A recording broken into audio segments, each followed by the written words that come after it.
Hi friends, నేను KR Telugu వ్లాగర్ని. ఈరోజు మన టాపిక్ బంగ్లాదేశ్ కోసం. ఫ్రెండ్స్, బంగ్లాదేశ్ ఏర్పడడానికి ప్రధాన కారణం మన భారతదేశం. ఆనాడు పాకిస్తాన్తో జరిగిన యుద్ధంలో మన భారత సైనికులు రక్తాన్నైతే సిందించి బంగ్లాదేశ్కి ప్రత్యేక దేశాన్ని అయితే ఏర్పాటు చేశారు.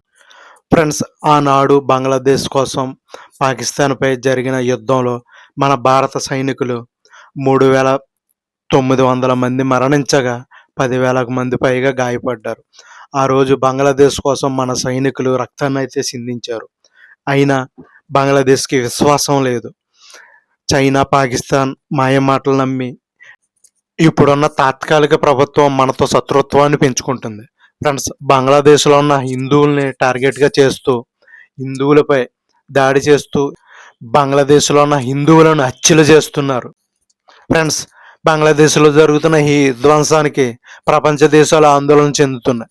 మన భారత్ అయితే బంగ్లాదేశ్కి వార్నింగ్ అయితే ఇచ్చింది.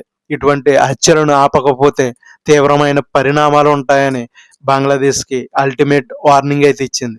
అయినా తగ్గని ఈ తాత్కాలిక ప్రభుత్వం హిందువుల హత్యలను అయితే ఇంకా కొనసాగుతూనే ఉన్నాయి. ఫ్రెండ్స్, మన మిత్ర దేశమైన రష్యా కూడా బంగ్లాదేశ్లో జరుగుతున్న హింస పట్ల బంగ్లాదేశ్కు వార్నింగ్ అయితే ఇచ్చింది. ఫ్రెండ్స్, చైనా, పాకిస్తాన్ సపోర్ట్ చూసుకుని విర్రవీగుతున్న ఈ బంగ్లాదేశ్కి తాత్కాలిక ప్రభుత్వానికి మన బ్రహ్మోస్ మిసైల్ రుచి చూపించవలసిందేనా? పాకిస్తాన్కి తగిలిన ఈ బ్రహ్మోస్ మిసైల్ బంగ్లాదేశ్కు కూడా రుచి చూపిస్తే అప్పుడు కానీ లొంగేలా లేదు ఈ బంగ్లాదేశ్ తాత్కాలిక ప్రభుత్వం. ఫ్రెండ్స్, బంగ్లాదేశ్ కోసం ఆనాడు మనది కాని యుద్ధంలో మన సైనికులు వీరమరణం పొందిన బంగ్లాదేశ్కి ప్రత్యేక దేశం అయితే ఏర్పాటైన ఇప్పటికీ బంగ్లాదేశ్కి విశ్వాసం లేకుండా మన భారతదేశంపై కుట్రలు పన్నుతుంది. చైనా, పాకిస్తాన్ అది చెప్పిన బాటలోనే ఈ ఇప్పుడున్న బంగ్లాదేశ్ తాత్కాలిక ప్రభుత్వం నడుస్తుంది. బంగ్లాదేశ్లో రోజు రోజుకి పెరుగుతున్న ఈ అల్లర్ల వల్ల అక్కడ ఉన్న హిందువులు తీవ్రమైన భయాందోళనకు గురవుతున్నారు. ఫ్రెండ్స్, బంగ్లాదేశ్లో కొనసాగుతున్న ఈ అల్లర్ల వల్ల మన భారత ప్రభుత్వం ఎంత ఖండించినా బంగ్లాదేశ్ తాత్కాలిక ప్రభుత్వం వినకుండా బంగ్లాదేశ్లో అల్లర్లు కొనసాగుతూనే ఉన్నాయి. ఫ్రెండ్స్, ఇక్కడ హిందువుల హత్యలు కూడా రోజు రోజుకి పెరుగుతూనే ఉన్నాయి. హిందువుల పట్ల బంగ్లాదేశ్ తాత్కాలిక ప్రభుత్వం చూపిస్తున్న ఈ హింస పట్ల భారత ప్రభుత్వం బంగ్లాదేశ్ని ఎంత హెచ్చరించినా బంగ్లాదేశ్లో ఇంకా అల్లర్లు కొనసాగుతూనే ఉన్నాయి. ఫ్రెండ్స్, బంగ్లాదేశ్ రాజకీయాల నుంచి మొదలైన ఈ గొడవ ఇప్పుడు క్రికెట్ వరకు వచ్చింది. ఈ 2020 వరల్డ్ కప్లో భారత్తో మ్యాచ్ ఆడేది లేదని బంగ్లాదేశ్ క్రికెట్ బోర్డు ఐసీసీకి కంప్లైంట్ ఇచ్చింది. Friends, 2026, 2020 world cup Bharat, Sri Lanka నిర్వహిస్తున్న ఈ 2020 వరల్డ్ కప్ టోర్నమెంట్లో కొన్ని మ్యాచ్లు భారత్, కొన్ని మ్యాచ్లు శ్రీలంకలో జరగబోతున్నాయి.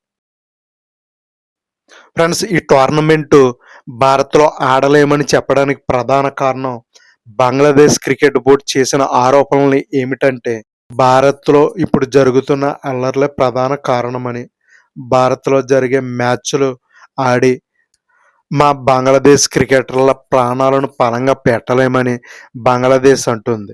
ఫ్రెండ్స్, ఇక్కడ ప్రపంచం గమనించవలసింది ఏమిటంటే అల్లర్లు జరుగుతున్నాయి భారత్లోన, బంగ్లాదేశ్లోన. ఫ్రెండ్స్, గత ప్రభుత్వం షేక్ హసీనా గారి ప్రభుత్వం ఉన్నంతకాలం స్నేహం కొనసాగుతూనే ఉంది భారత్ బంగ్లాదేశ్కి. షేక్ హసీనా గారిని ఎప్పుడైతే బంగ్లాదేశ్ నుంచి తరిమేసి తాత్కాలిక ప్రభుత్వం ఏర్పడిందో అప్పటి నుంచి బంగ్లాదేశ్లో ఈ హింస అన్నది మొదలైంది.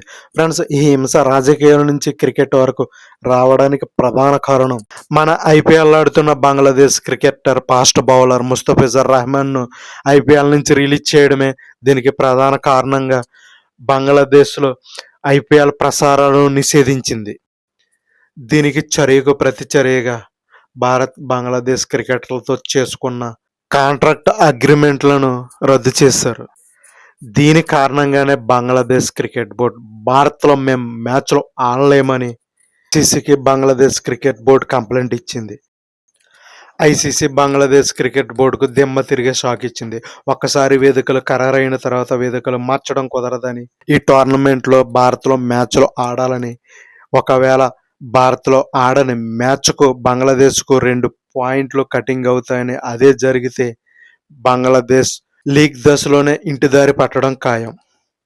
ఫ్రెండ్స్, మన కేఆర్ యూట్యూబ్ ఛానల్ని సబ్స్క్రైబ్ చేయండి. మీ విలువైన అభిప్రాయాన్ని కామెంట్ ద్వారా నాకు తెలపండి. ఫ్రెండ్స్, గతంలో మనతో పెట్టుకున్న చైనా, పాకిస్తాన్, నేపాల్, మాల్దీవ్స్కి ఏ గతి పట్టిందో బంగ్లాదేశ్ కళ్ళారా చూసినా కూడా ఇంత మూర్ఖత్వంగా వెళ్ళడానికి కారణం ఇప్పుడున్న తాత్కాలిక ప్రభుత్వం. ఫ్రెండ్స్, మనం జరిగిన ఆపరేషన్ సింధూర్లో మన భారత సైన్యం ఎటువంటి ప్రాణ నష్టం లేకుండా ఈ యుద్ధాన్ని అయితే గెలిచింది. కానీ ఆనాడు జరిగిన మనది కాని యుద్ధంలో బంగ్లాదేశ్ తరపున పోరాడి మన భారత సైనికులు రక్తాన్ని సిందించారు. అయినా ఈ బంగ్లాదేశ్కి విశ్వాసం లేదు.